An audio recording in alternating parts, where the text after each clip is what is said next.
Bonjour, je voulais me représenter parce que ça fait un moment que je n'ai pas mis à jour sur mon profil, sur les professionnels que je suis devenue. Alors, je suis devenue coach certifié spécialité de conversion professionnelle il y a 3 ans. Ensuite, je fais une reconversion professionnelle et je suis devenue consultante en bilan de compétences. Et depuis l'année dernière, je suis accompagnatrice en validation des acquis d'expérience. Alors, pour reprendre un petit peu mon profil, je suis fascinée par le coaching. Pour moi, le coaching m'a aidé à devenir qui je suis. Et je crois énormément en coaching, que peut-être j'associe un peu plus en conseil, l'accompagnement. En fait, les gens ne savent pas ce que c'est le coaching, mais ils savent apprendre suivant les tutoriels sur YouTube. Alors, le coaching, c'est pas exactement pareil, évidemment, parce que sinon ce serait simple, mais apprendre plus vite avec une personne pour ne pas commettre les erreurs qu'on peut éviter. C'est-à-dire, comme avec le coaching sportif, dans le sens traditionnel du terme, j'ai de l'expérience, je vous vois tel que vous êtes et je peux vous aider à trouver votre propre voie, trouver votre propre force et vous aider à éviter les erreurs, pas les débutants, mais les erreurs qu'on commet tous. Par exemple, prenons l'exemple des coachings amoureux.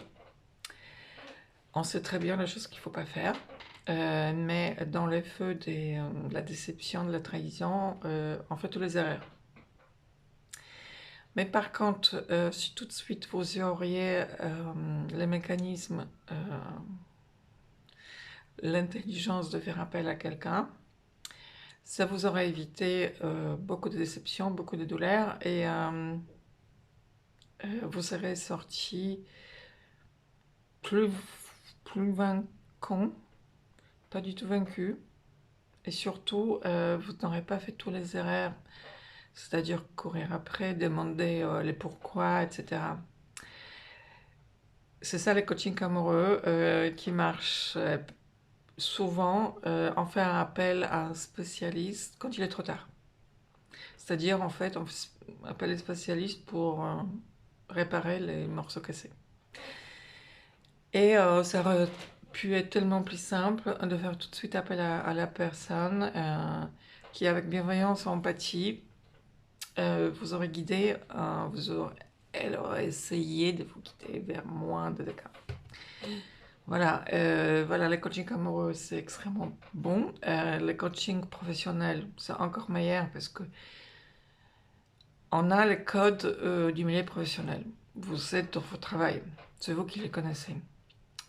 Mais s'il y a quelque chose qui ne va pas, c'est parce que vous avez perdu la perspective, la notion, et souvent quand on a la tête dans le guidon, quand on se fait du souci, quand on a l'impression qu'on subit, on a du mal à prendre de la distance et à raisonner d'une façon positive mais pragmatique. Et le coach là, avec son effet miroir, parce que c'est vous en moi. Je répète les questions et je les formule et en fait vous trouvez vos réponses. Et c'est vous qui trouvez les réponses parce que c'est vous les maîtres de votre vie. Mais je peux vous faire sortir de cet espace j'ai la tête dans les guidons, je vois rien d'autre, il n'y a que des problèmes, que des problèmes. C'est pour ça que le coaching professionnel, c'est aussi très bon. De toute façon, le coaching, ça m'a sauvé la vie dans le sens où je suis HPE. J'étais toujours un peu bizarre, qui pense trop, qui est trop sensible, qui, du coup, qui se pose tellement de questions, qui veut quand tout le monde l'aime, du coup, elle n'ose pas. Pourtant, elle a envie d'oser. Elle a l'impression de se freiner parce qu'en fait, elle n'ose pas bousculer les codes, etc. Du coup, les coachings peuvent vous libérer d'énormément de choses. Mais le coaching demande le courage aussi parce qu'il faut rester ouvert. C'est-à-dire, je sais qui je suis, mais en même temps, peut-être je vois des choses un peu d'une façon biaisée. Peut-être si j'ouvre ma perspective, la chose que je croyais figée ne l'est pas du tout. Peut-être il y a un moyen de résoudre ces problèmes que je ne voyais pas. Et je suis prête à me remettre en cause surtout. C'est-à-dire, en fait, comme dit Einstein, si vous refaites la même tentative 3000 fois et vous essayez et vous espérez un résultat différent, c'est que vous êtes fou. Voilà, du coup, je suis coach, posez-moi toutes les questions. J'aurais adoré échanger avec quelqu'un, s'il vous plaît, sur cette chaîne. Ensuite, je fais des bilans de compétences. Alors, le bilan de compétences, c'est quand vous êtes un peu perdu ou vous vous demandez comment faire une conversion et vous voulez quelqu'un qui vous accompagne. Parce que vous n'êtes pas peut-être sûr sur la moyen de vous y prendre. Vous voulez une augmentation. Ça fait longtemps que vous n'avez pas fait de bilan sur votre carrière. Enfin, tous les cas sont possibles. En tout cas, les bilans de compétences, ça vous permet de gagner en confiance. Ça vous permet de gagner en compétences.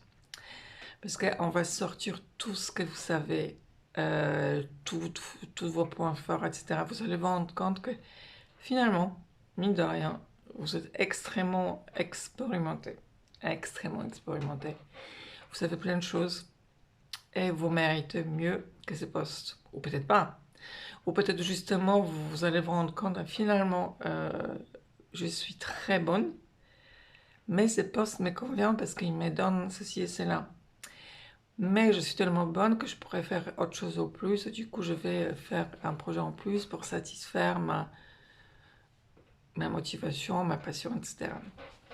Ensuite, la validation des acquis d'expérience.